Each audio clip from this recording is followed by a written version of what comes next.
We are back on the Rational Boomer podcast. Hopefully, your day is going well. By the time you hear this, it'll be Friday. We're recording it Thursday night. Just me. Just me, some text messages, and all the fucked up shit that's going on. Today's a big day. It's December 19th, Friday. This is the deadline date for releasing the Epstein files. The DOJ must release the Epstein files. So, what do you think is going to happen? Something's going to get fucked up. Something's going to be slowed down. Something funny shit is going to happen. It's inevitable. You notice, you haven't heard from Pam Bondi in the last several days. The fuck's she been up to? She trying to pull all this together and redact shit and do whatever she's got to do? Here's the thing about this, and we'll talk more about this later in the show. People are worried about, well, what if they don't release the Epstein files? Or what if they do and they don't release everything, or they redact too much?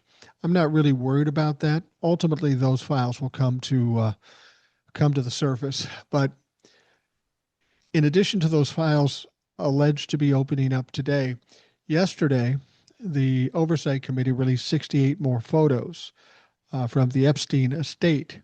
There was some kind of fucked up shit there. There was some interesting stuff there, and we'll talk more about that as the show goes on. Donald Trump's in a spiral right now. So is everybody that's involved in those Epstein files. More and more information's coming out. If they release all the Epstein files, then that's cool. Then it'll come in one fell swoop. But if not, we are going to see more from the Oversight Committee. We'll probably see leaks from the DOJ and from the FBI. So these people are going to get got. It's just a matter of how quickly it's going to happen. I'm not sure how it's supposed to happen today. I think they've got till midnight tonight to release them.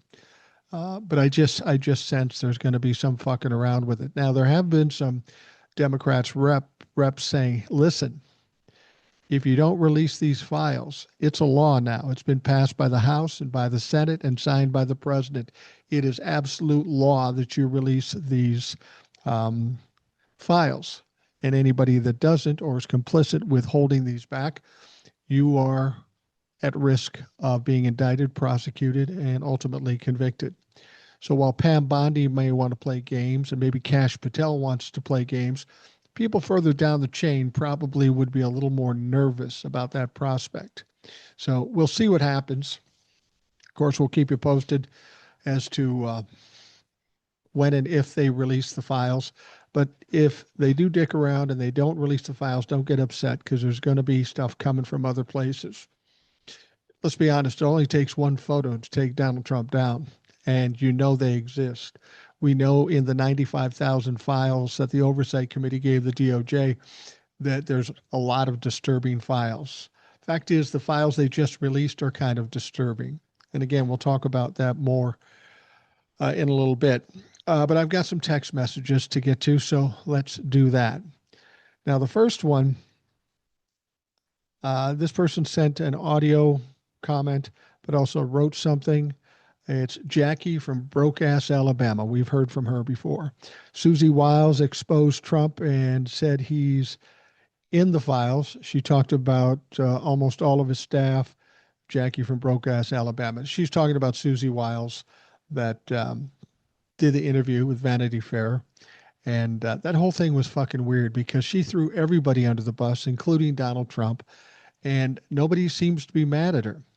And then when you look at the photos they took, all of them are just really bad. Are you telling me the photographer for Vanity Fair is not a good photographer? It seems like they were going out of the way to make these people look bad.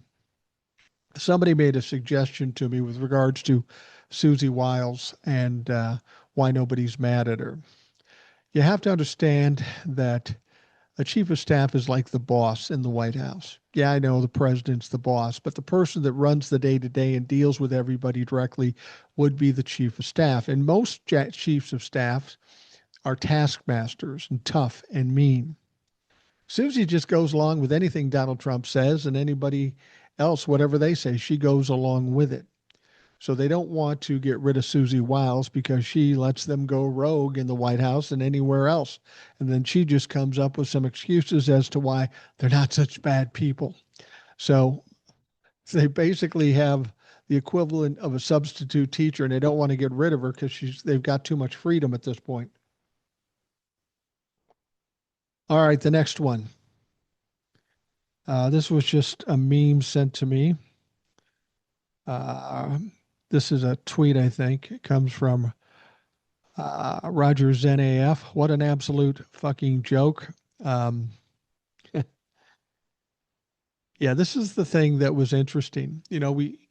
Donald Trump the other day had this speech he did, and I was saying in a TikTok that um, he sounded like a panicky infomercial guy because he was talking real fast, he was talking real loud, he seemed to be angry. It was just kind of a manic situation. And as much as I can't sit down and listen to Donald Trump do entire speeches generally, I sat and watched that whole speech. It was only 17 minutes long, but I was transfixed with it because I wasn't listening to what he said because I knew that whatever he said was probably largely bullshit. So I wasn't really worried about that, but I was looking at his face, hearing his voice, looking at his mannerisms. This motherfucker's terrified. He is absolutely terrified. He's flailing. He sees the country burning down all around him. Everything's going wrong. And for the life of him, he can't understand why. Because he's fucking brilliant. Everything he's doing is going to bring great results, but there aren't great results. So he doesn't understand it. He's a fucking genius, but everything is going to shit. And this is the late stages of a narcissist. They always end up in this spot. They do well for a while, they con, they bullshit, they bully people, but eventually they get so much going on. They fuck up so many times, it's impossible for them to manage it. And that's kind of what happened to Donald Trump now. So we're in the late stages of this narcissistic crash, which is imminent. Um, and so he's doing whatever, saying whatever, just see what sticks against the wall. He's cornered. His normal tactics, diversion, bullshit, and bullying aren't working. So he starts to gaslight. Even though we see that prices are up, he tells us prices are down. He says jobs are great, manufacturing is up, and none of that is fucking true. He knows that, and that's why he's so panicky. So he's trying to gaslight people because he presumes everybody's dumber than he is. Now, some of the Trumplafucks would fall in that category, but the most of us with average or above intelligence can see right through this motherfucker. He's a lying, pathological lying piece of shit. And he's confused because his normal tactics aren't working. Now, one of the things he said in this speech that I found so intriguing, out of all the bullshit, he said, oh, by the way, we are going to give 1.5 million active military people a warrior dividend of $1,776.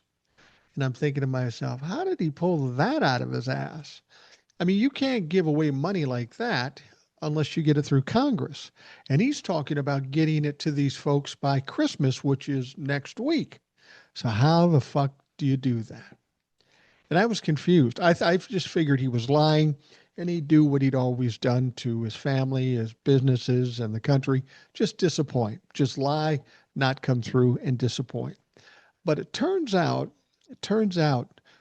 those military personnel are going to get checks. They're going to get checks, but not quite the way Donald Trump described it. Now, in this tweet, it says Trump rebrands congressionally approved troop housing subsidy as a warrior dividend bonus. More than $2 billion in reconciliation funds was allocated to beef up troop housing allowance. Now it's being used for the 1776 checks. So this is how he did it. When they passed the big, beautiful bill, in there was an allocation of $2.9 billion for the military for basic allowance housing to help them with the cost of housing. So way back when they passed the big, beautiful bill, it was already set in stone that the military was going to get these checks. But he needed something to look good, so he's standing up there. And these are coming from the normal general fund. Now, when he was talking on his speech the other day, what he suggested is we made so much money off the tariffs that we're going to send these war dividend checks to every active service member in the military for 1776. See what he did there? He took a situation that was already done. He tacked his name on it. He branded it something different. Now he wants to be the hero because he's just going in his pocket and handing the military personnel this money. Now, if I'm with the military and I hear this, I'm going to be a little pissed off. I know the other money's coming because they don't pay me enough for housing. So this 1776 is going to be helpful. It's not going to fix anything. But then Donald Trump stands up there like he's the savior of the world and tells us that he's going to get us these $1,776 checks. And he isn't. What they're getting is what they were promised some time back after the big, beautiful bill. It's classic Donald Trump, fucking classic Donald Trump. All right. The next one says, hey, Mike, it's Trevor Lee in Portland, Oregon. And all I have to say to the orange cankles macaco tits is we're going to be mourning your time when you leave this earth, but we're going to be celebrating all over the planet and popping bottles. Hey, cankles, do you realize that you have immediate napping syndrome and a rapid declining dementia? Plus, you love taking huge dumps in your diaper and you love walking into walls. I wonder how he feels about Donald Trump. Hey, and then he sent another one. Hey, Mike Trevor from Portland, Oregon. MAGA Mike Johnson and Kankles McTaco can hold hands together when they're in hell. Yeah, I can see where the mindset's going. I think we're in line here. We're on the same page. All right. Now, a lot of these don't tell me their name, sex, or where they're from. So I just read them. It says, this just comes in like this. He says, when he said all soldiers are getting $1,776, someone back there spit coffee on the person in front of them and in horror screamed, what did he say? And then they worked out the money. 1,450,000 people times 1776 is $2.575 million or billion dollars. Thank you for the math lesson. Okay, this guy was just saying, "Hey, Mike, are you going to do a live after the presidential speech?" Yes, and I did it, and that was the podcast yesterday. So thank you. All right, hey, Mike, Frank 340 here. Love your show. I listen to it on Spotify. I think you need to go back on Facebook. That's where a lot of us geezers hang out. That's where I found you. I was born 12/31, 1960 in California. Here still, just my thought. I would really like for you to gain more followers. Your positive outlook. Thanks for all you do. Well, I was on Facebook for some time. I had a decent following on Facebook, but Meta and Zuckerberg felt like I was a little too strong. And motherfuckers banned me. So they banned the Rational Boomer from Facebook. And I'd been on Facebook personally and with the Rational Boomer for a while. I understand that there's a lot of older folks there. And I could easily do it. But I don't, if I put anything with Rational Boomer on it, given that I've been banned, I doubt they're going to let me back on there. So for the moment, I won't be on Facebook. I don't know how long I'll be on TikTok. TikTok's really taking a shit. I just heard they completed a sale. Now, of course, this came from the White House, so it's probably a lie. But TikTok's been deteriorating in many ways. I seem to watch a lot of AI and TikTok shop videos as opposed to what I used to watch. And I don't know what the future holds for TikTok. Facebook, I mean, I guess I could try it at some point later on, but I don't think they'd welcome me with open arms at this point. All right.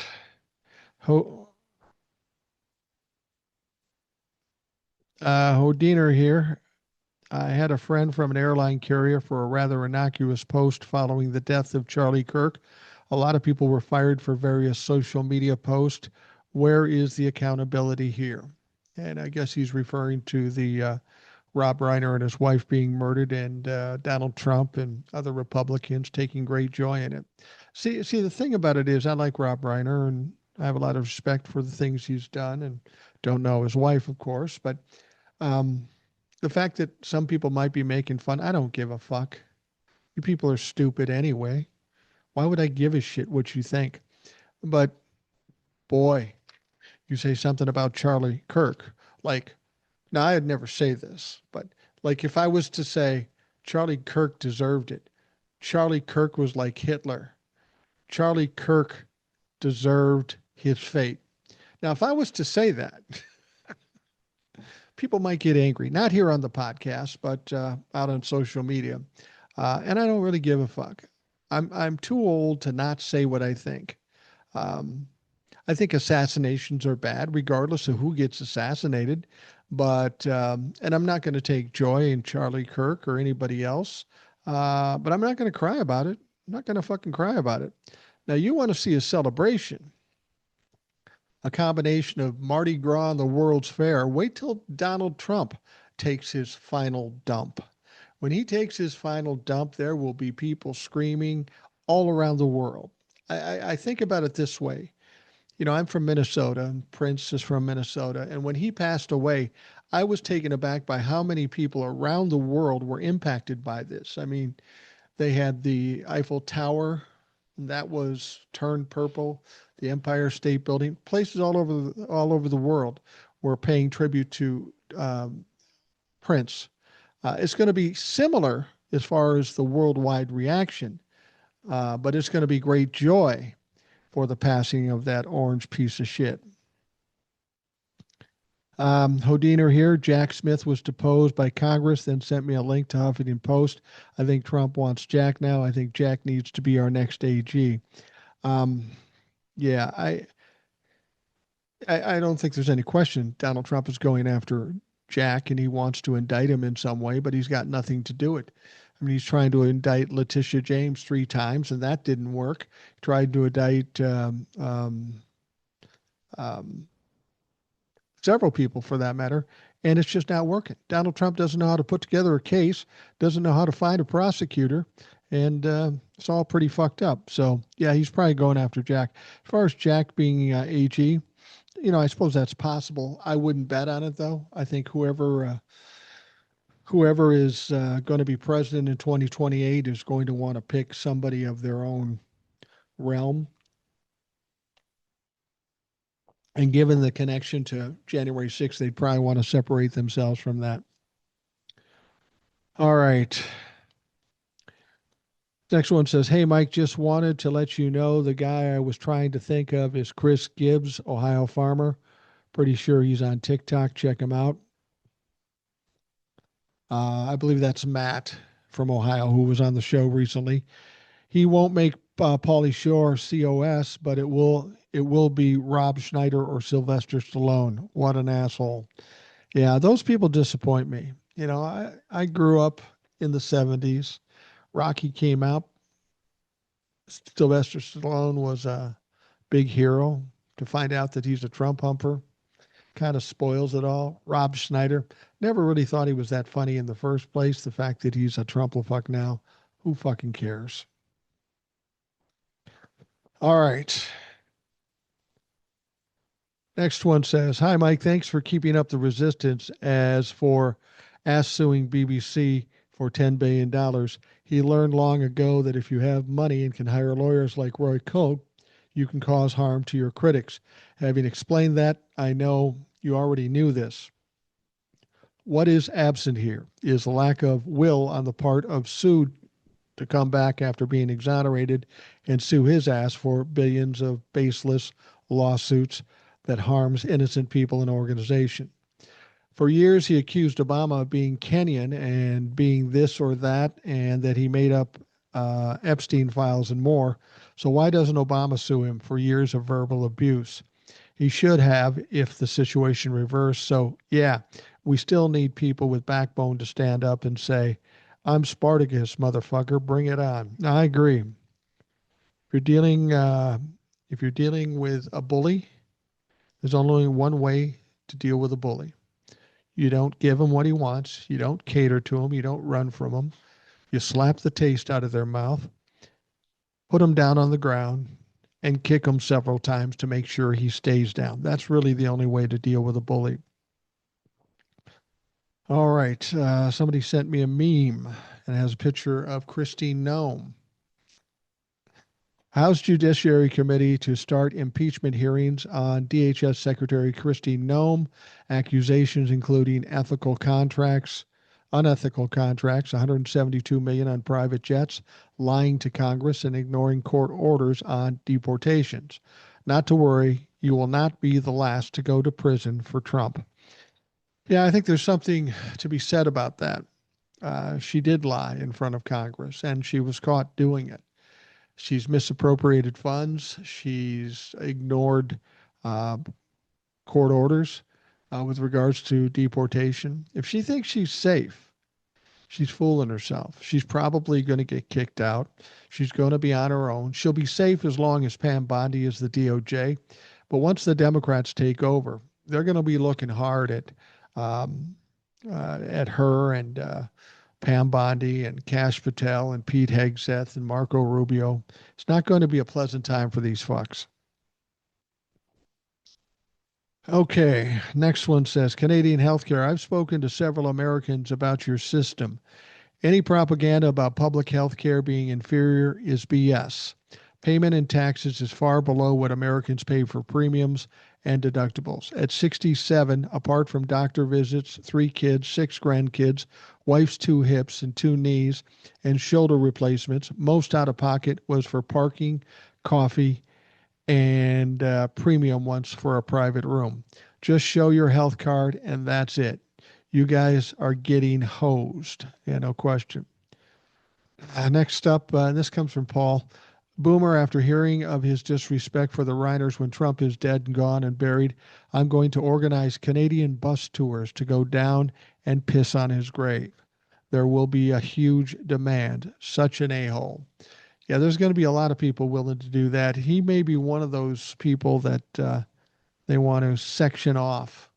Um, section off where he's buried or just not tell anybody. All right. Aussie sent me this. I hadn't seen any news yet today. You can't make this shit up, huh? What a pathetic, disgusting, vile piece of shit he is. Back to Australia. This must be Liam.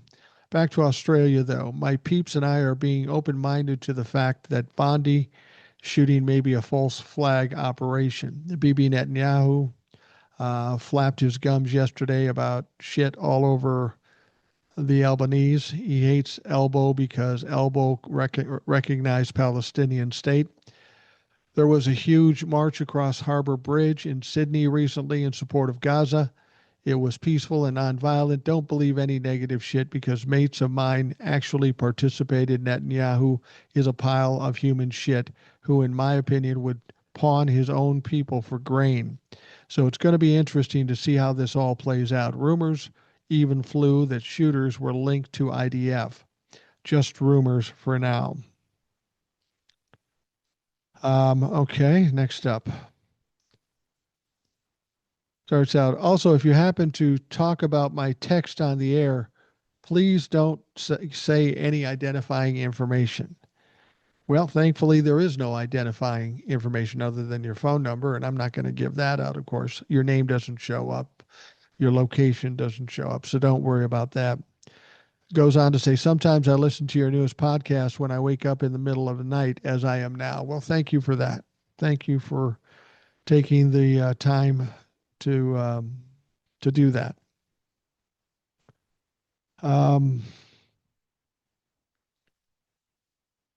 Somebody else was just giving me a note about the Vikings win last week. We don't need to talk about that. All right. Hey, Boomer, I was just wondering whose idea was it to blow those boats out of the water? The orange chicken Taco Trump or Whiskey Pete Keg's breath. They could have boarded those boats to find proof of any drugs, those boats, instead of blowing those motherfuckers up. But the MS 47 regime wants to hijack Venezuelan oil tankers now. Now the MS 47s want to attack Venezuelan mainland. That's going to be the new Vietnam. And Krusty Gnome is a goddamn liar, and she lied under oath. She needs to be jailed already. Jean in California.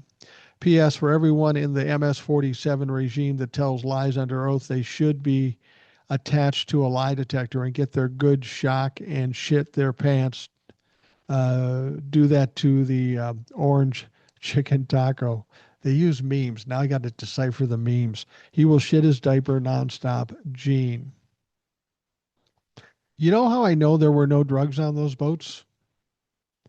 How I can almost guarantee you there's no drugs on those boats that Trump and Hegseth bombed. Because on those boats, if there were drugs on those boats, that represents a shit ton of money, a lot of money. And do you think Pete Kegsworth and Donald Trump would leave that money on the table? They'd go down, they'd confiscate the drugs, it'd disappear somehow, and they'd do whatever they did to the operators of the boat. There were no drugs on those boats.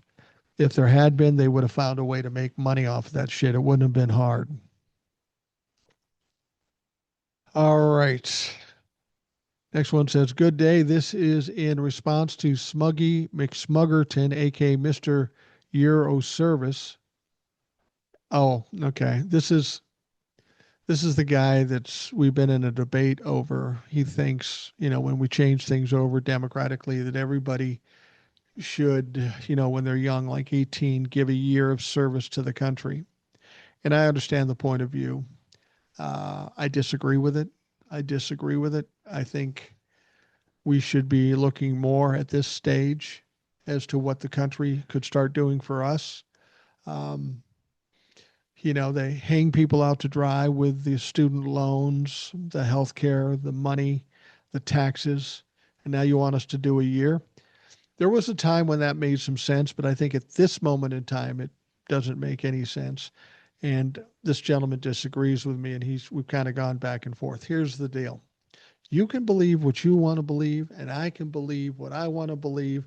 Well, let's not try to sell the other one on believing something we believe, because it doesn't really matter.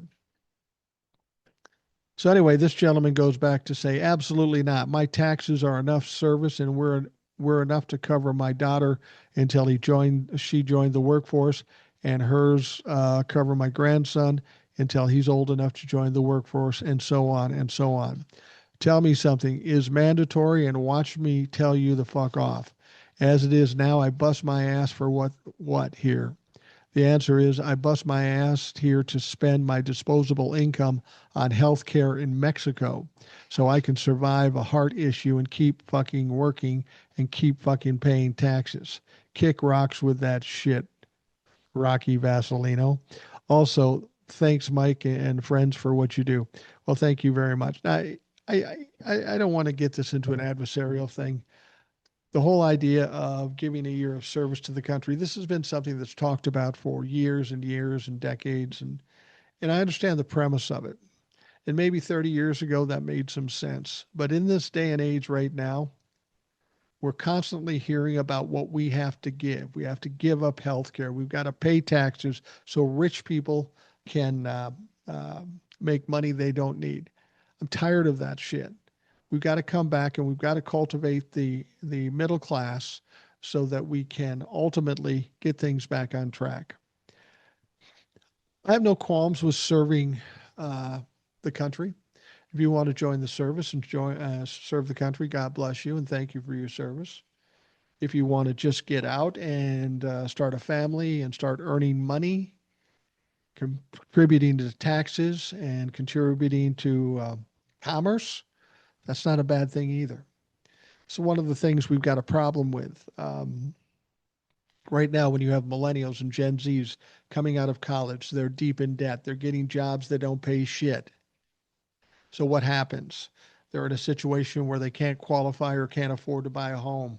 They can't buy cars. They don't have discretionary money. How do you think that's going to work with the economy if nobody's buying shit? I think we need more people buying shit. This is why we need to get kids out of debt, make healthcare free, and pay people more fucking money. If you do that with the middle class, things are going to get decidedly better. Right. I want to thank everybody for sending text messages in. If you'd like to ask a question, make a comment, or what have you, and you want to send a text message, it's very simple. The phone number is 952 522 1399. 952 522 1399. Write that down, send a text, make a comment, ask questions, whatever you want to do. All right, let's look at some of the news going on, and there's a ton of it. Of course, we know the Epstein files are to be released today, maybe. Legally, they're supposed to be, but we have a DOJ who doesn't believe in the law. I'll fucking imagine that. I want to talk briefly about this situation where we had a shooter at Brown University. That was a complete fucked up mess, and it's gotten a little more mysterious. We had the shooting at Brown University. 2 people were killed, 9 people were injured. Shortly after that happened, Kash Patel comes out and says, "We have a suspect in custody." But turns out they didn't have a suspect in custody. Once again, Kash Patel fucked up. So now they're scrambling around trying to figure out what's going on. Then they find a person of interest and they haul him in. Yay, we got a person of interest. But after a few hours talking to them, they realized it couldn't be this guy. So they released the motherfucker. Then for a few days, this guy's just on the run. Nobody can find him or her, whoever it was. Well, anyway, yesterday, they announced that we have another person of interest that we're trying to find.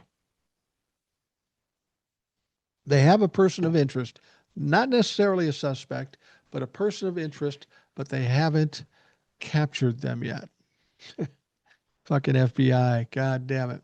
Well, guess what? This just came in later in the evening. Authorities on Thursday night identified the suspected shooter who killed 2 students and injured 9 others at Brown University and possibly the professor at MIT last week. Now, the interesting thing is they're calling this person a suspected gunman. Okay? At first, he was a person of interest. They never found him. They never got a hold of him. They did find him now, but I'll explain to you why this is a little fucked up and a little suspicious. The guy's name is Claudio Neves Valente, 48, a Portuguese national whose last known address was Miami, Donald Trump's neighbor. And who knows, maybe a Trump-la-fuck at that. But here's the interesting thing. The suspect in the Brown University shooting, Claudio Neves Valente, found dead in New Hampshire. This comes from law enforcement officials.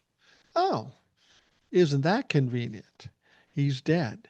We got a suspect. No, we don't. We've got a person of interest. We let him go. We got another person of interest. We find him, but he's dead, and now he's a suspect. That sounds like kind of a shit show, doesn't it? Doesn't that sound a little fucked up for you? Sounds a little convenient that the one guy that might be able to answer as to what's going on is now been shut up permanently. Well, that's the way it goes. That's another fucked up mess by the FBI and the local police up there. They screwed it up from top to bottom. And more so the FBI. In fact, the police department in the area of Brown University spoke out and called out the FBI, talked shit about the FBI. And that's not something a police department would normally do. But in this instance, they sure the fuck did. And so now the latest person that was a person of interest that they decided was a suspect, now dead. They don't say how he died, whether it's suicide, or the FBI or the police shot him. Who the fuck knows? It doesn't matter. What'll happen with this is like what's happened with Donald Trump's assassination attempt, with Charlie Kirk's assassination. Big hubbub, blame it on the liberals, and then we won't talk about it ever again. We'll never find out any information about it because it's embarrassing for Trumplafox. All right, we were talking about this earlier. The Democrats on the House Oversight Committee on Thursday released a new batch of photos from the thousands of documents obtained from the late sex predator Jeffrey Epstein's estate. Some of the photos were disturbing, showing women's bodies with lines from the novel Lolita written on their skin. Don't understand the point of that. Well, I understand the point, but it's just a little creepy. Other images appear to show Epstein socializing with the likes of Noam Chomsky, that very wealthy, very intelligent guy that he's all over the internet, and he's this wise old sage. Apparently, this wise old sage likes his honey's young. Apparently, Sergey Brin, I think he's the guy that invented Google, Bill Gates, and David Brooks. Oversight Democrats will continue to release photographs and documents from Epstein's estate to provide transparency for the American people.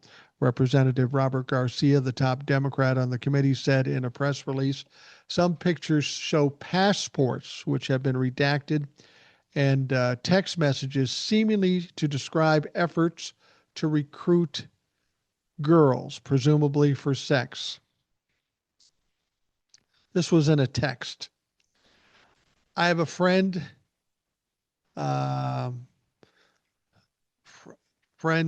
Scout, I think. She sent me some girls today. The unknown sender says in the updated message, but she asks for $1,000 per girl. Is this for rental or purchase? I don't mean to be crude here. With all that was going on, you don't know what the fuck it means. The particular description that was laid out in this, it was a WhatsApp message, I think, was her age, origin of country, maybe her measurements and all that kind of stuff. And it was just sick as fuck. Just absolutely sick as fuck. And, this is what we're dealing with now. And now we've got Pam Bondi, Kash Patel, Donald Trump doing all they can to cover this whole thing up. Today is the day when they're supposed to reveal and release the Epstein files.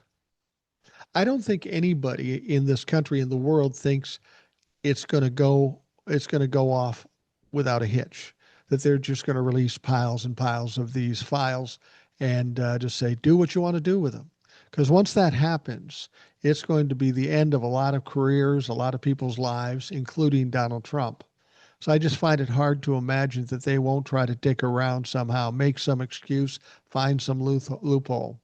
But the interesting thing is the Oversight Committee is kind of poking them with a stick by releasing these photos from the Epstein estate. What they're basically doing is saying, see, motherfucker, we got some of this shit. And I suspect they'll get progressively worse. And I suspect that if there's any dicking around with not releasing the files, you'll see another dump of photos coming from the Oversight Committee. Now, the thing about the Oversight Committee is they've said they have 95,000 pictures. 95,000 pictures. And Garcia and some other people have said, we've seen about 25% of the photos. That's all they've gotten through. And they said there are some definitely disturbing photos, even some depicting sex. Now, they have to redact it as to not expose the victims in these things.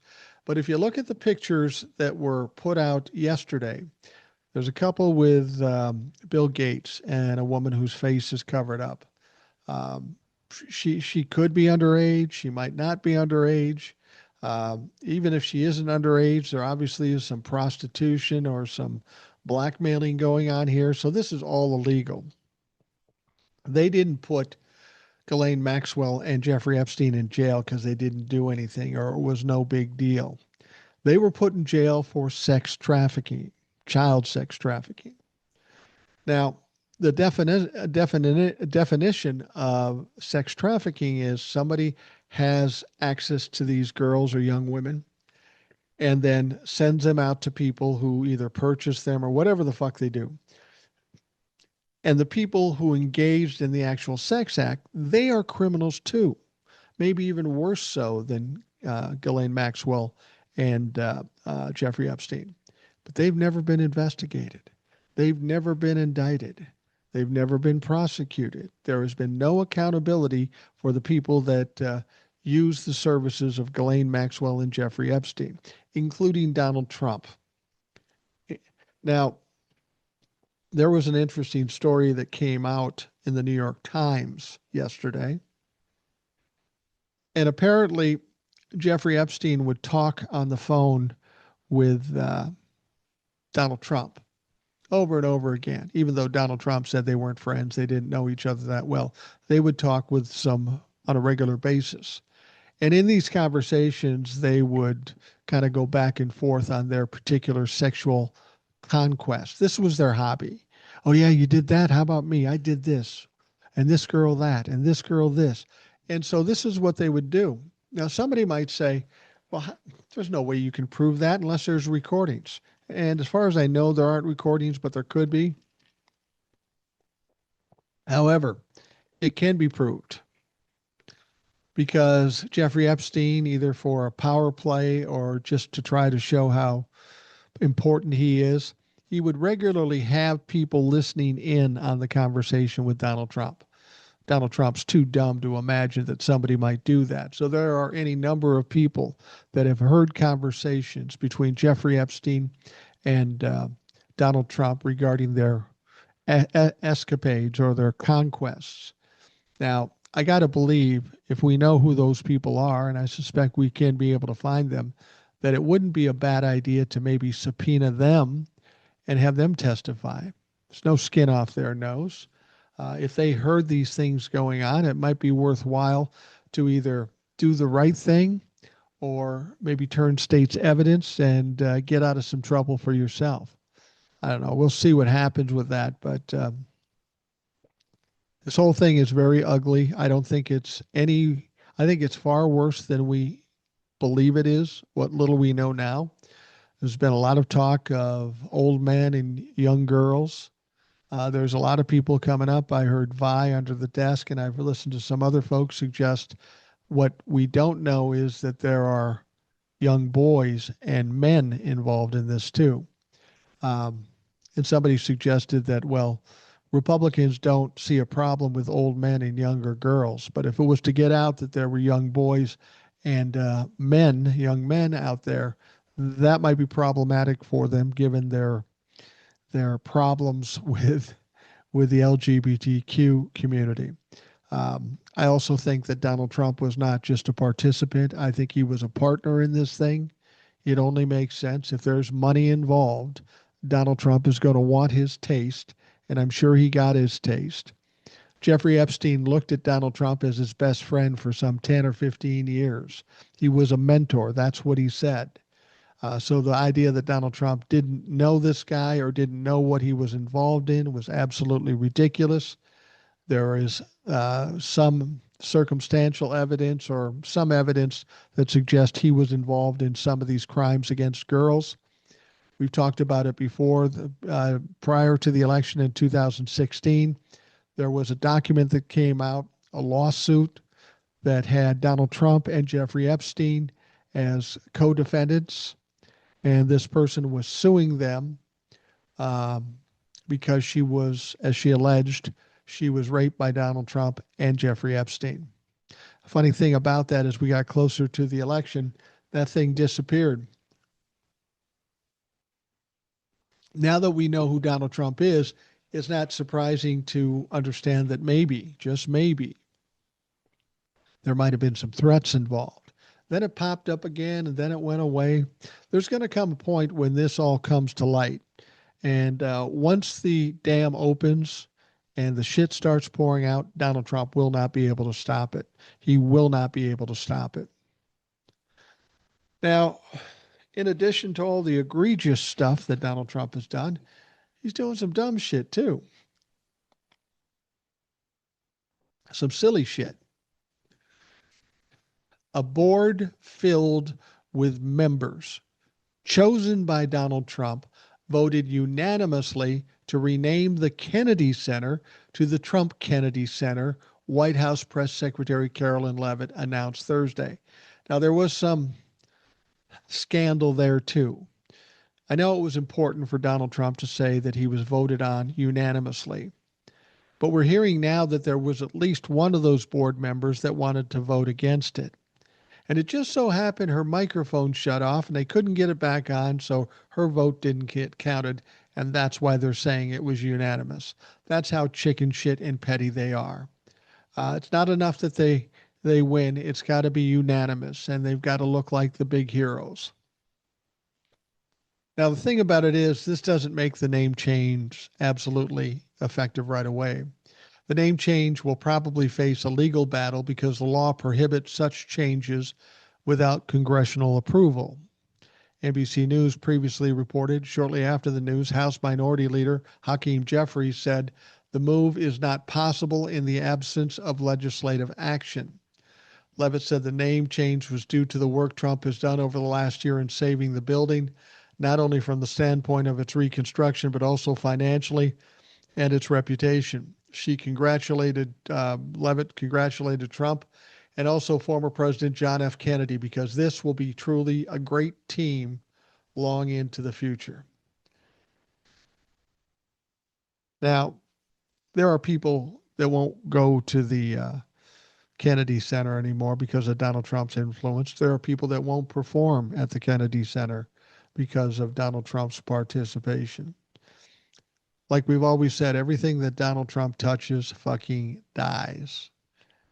And I'm sad to say that could very well happen with the Kennedy Center. I only hope that when we get a reasonable president, we can get things back on track and make it a great, reputable place that it once was. But as long as Donald Trump has his fingerprint on it, I don't know that we can say that. What Donald Trump did was an insult to the arts, an insult to JFK and his family. And I think we've got some information from the family a little bit later. And an insult to this country. Absolute insult to the country. It's a wonderful place. It's done wonderful shows and it's got some wonderful things going on. But because Donald Trump needed his fat little orange fingers and his pig nose in the middle of it, he's got to fuck it up. All right.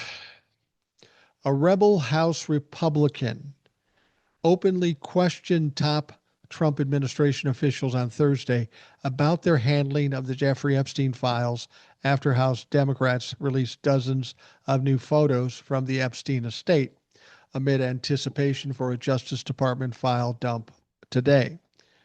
These images, as I was talking about before, included disturbing quotes from the book Lolita, with segments written on various parts of a woman's body, alongside the unclear text photos of Epstein and redacted women. The novel contains the theme of an adult man's obsession with a 12-year-old girl, mirroring allegations against Epstein. Reps Thomas Massie and Robert Garcia spoke to reporters on Thursday about their case. See, the problem with releasing these files, it's going to do something else other than expose Donald Trump and all the other people that are involved in this case. It's going to clearly show that what Pam Bondi and Kash Patel and Dan Bongino have done is tantamount, if not actually, a cover-up.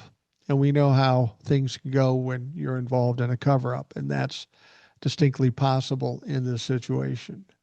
If these files are released, nothing good's going to come out of it for the Republican Party. Yes, there might be some Democrats that are involved and they may be taken down, but I'm cool with that.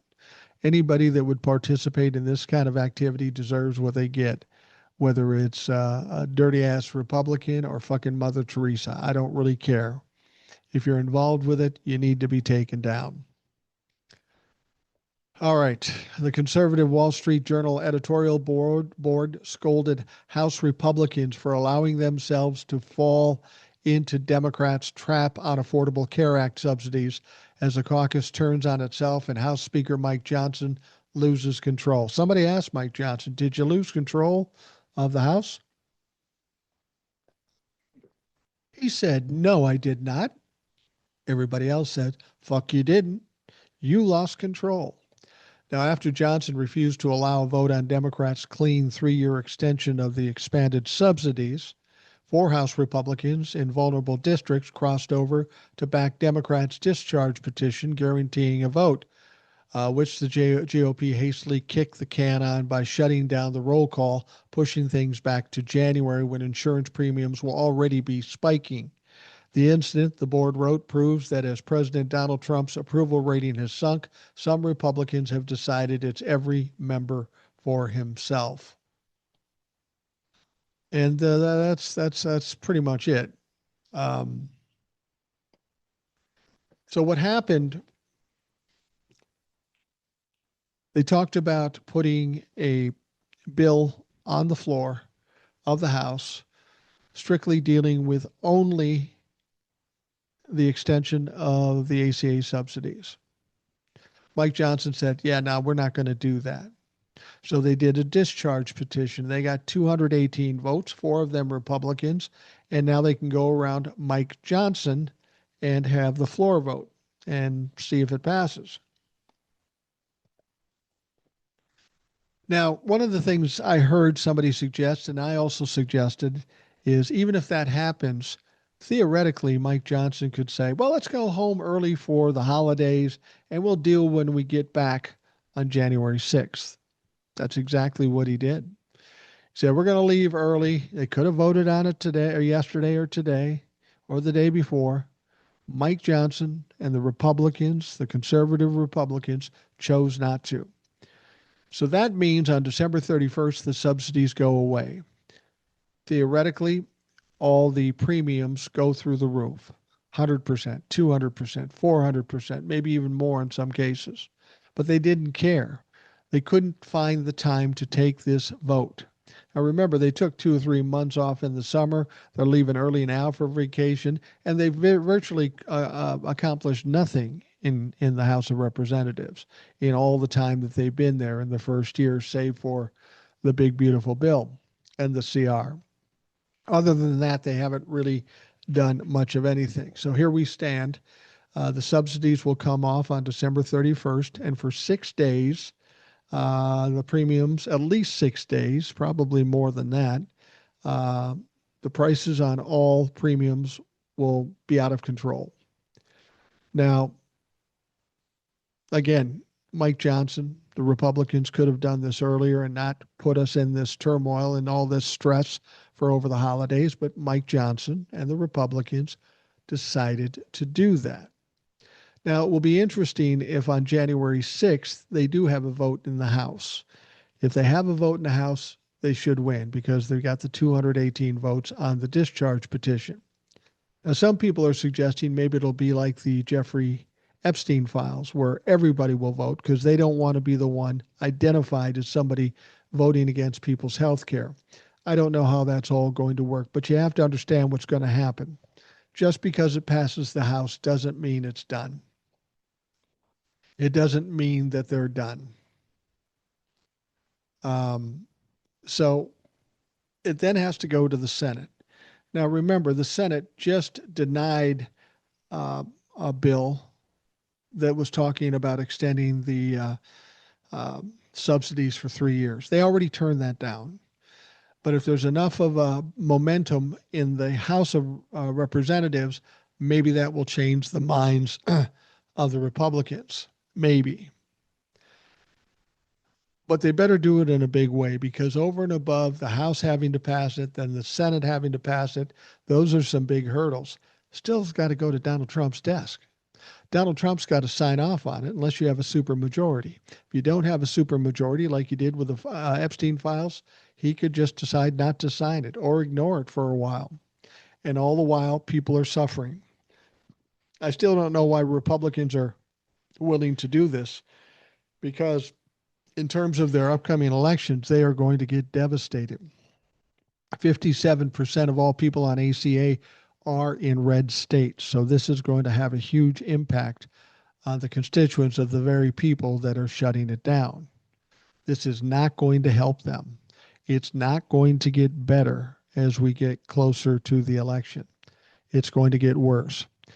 Talking to Eric, I've always thought they're going to come up with something at the last minute. Clearly, that didn't happen. Now, apparently, after the last minute, there's a possibility. But somebody asked them, okay, now if you don't do it till after the subsidies are ended, do the people, once it passes, do you have to wait a year before it starts up again? And the rep said, well, we'd have to talk to insurance companies and extend the enrollment date and all that kind of stuff. We might have to do that. Well, you didn't have to do that. All you had to do was the fucking right thing, but you refused to do it. This is kind of a mess, and this is political suicide for the Republicans. So I'm anxious to see what they're going to do because this is not good. I mean, this is a terrible thing for 24 million people in this country, and it'll probably extend to other folks as well, like a domino effect. And when this happens, there are people that are going to be upset, and they certainly aren't going to vote for anybody that voted to take their health care away from them. And that doesn't bode well for the Republicans, who are already in fucking trouble, a lot of trouble at this point. So, I mean, we'll see what happens with it, but if the Republicans are involved and they've already been allowed to delay it past the deadline, I wouldn't be surprised if they tried to fuck around with it a little bit more just to tank the fucking thing. And if they tank the healthcare situation, they're going to take their own careers. Donald Trump might be the reason. Maybe the Republicans are the reason, but they better get on their shit and get this done. What we need to do is start screaming about it now, all the way up till the next time they vote. They need to feel the impact. People probably won't get their first bill by January 6th, but they will know what their premiums are set to be. And the problem is these premiums are so high that there are some people that are going to have to gamble next year and just not have health care. And that's untenable. That's ridiculous. That makes no fucking sense. All right, we're getting toward the end here, and I wanted to talk about one of Donald Trump's big deals. You know, we kept hearing about deals with China and of course, TikTok. Donald Trump claimed he had a deal with Oracle and a few other places, and that the deal was done. And then just a few days ago, he said he was going to extend it because the deal wasn't quite done, even though he told us it was done. Now, something comes out yesterday that says TikTok has signed agreements with three major investors, Oracle, Silver Lake, and MGX, to form a new TikTok US joint venture, ensuring the popular social video platform can continue operating in the United States. The deal is expected to close on January 22nd, according to an internal memo seen by the Associated Press. So that's a plus, because you don't know what's bullshit anymore. In the communication, CEO Zhao Shichu confirmed to employees that ByteDance and TikTok signed the binding agreements with the consortium. He said, I want to take this opportunity to thank you for your continued dedication and tireless work. Your efforts keep us operating at the highest levels and will ensure that TikTok continues to grow and thrive in the U.S. and around the world. Chu wrote in a memo to the employees. These agreements in place, our focus must stay where it's always been, firmly on delivering for our users, creators, businesses, and global TikTok community. Well, that is bullshit. Look, if you're on TikTok now and you were on TikTok 5 years ago, what we see today doesn't bear any resemblance to what we once saw. As I've said before, we see a lot of AI shit. We see a lot of TikTok shop shit, and the other stuff that we always look forward to, we see far less. I'll tell you, I did a live yesterday, and in that live, I got a warning or a restriction or something. The restriction was for bullying and harassing.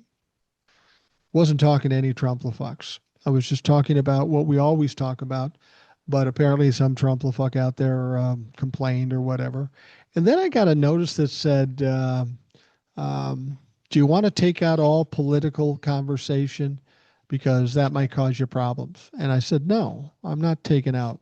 And then they put a restriction where there would be fewer people listening or allowed to come in the live. It's just all bullshit. And the TikTok thing, I don't know where that's going. I'll ride that out as long as I can. I've got a lot of followers there and I feel an obligation to them. But I don't have a lot of hopes for TikTok because they keep getting worse every day, less entertaining. So for those of you listening to this podcast, you know there are other options. There's YouTube and there's Spotify. YouTube, you can get the video version of this podcast. On Spotify, you can get the audio or video version of the podcast. And on Spotify, Substack, and YouTube, you can get the TikToks, the shorter form videos. So whether TikTok's around or not, or whether they're allowing you to see what I'm putting out there, you can always see them on YouTube, Spotify, and Substack. So I don't know. We don't know how this is all going to shake out, but it's kind of bullshit at this point. We'll just keep an eye on it. And we'll ride this out for as long as we can. It says half of the new TikTok U.S. joint venture will be owned by a group of investors, among them Oracle, Silver Lake, and the Emirati investment firm of MGX, who will each hold a 15% share.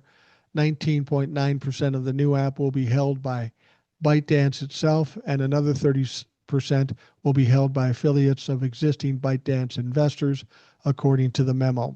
The memo did not say who the other investors are, and both TikTok and the White House declined comment.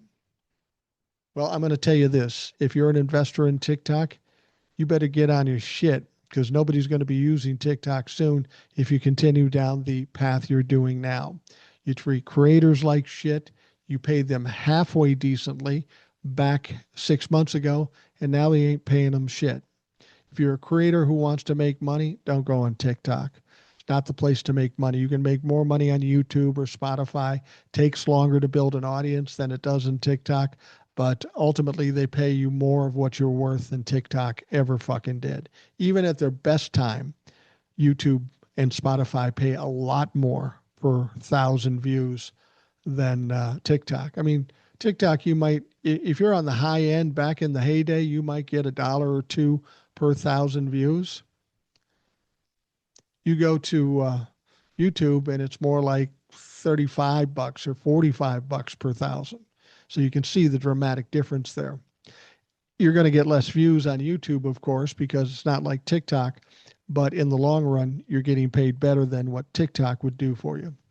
We'll see how that all shakes out. We'll see if TikTok sticks around or these fucking investors end up ruining it. All right. We are going to wrap up the Rational Boomer podcast. I want to thank you for taking the time to listen. I hope you have a great day, and we will talk to you again tomorrow.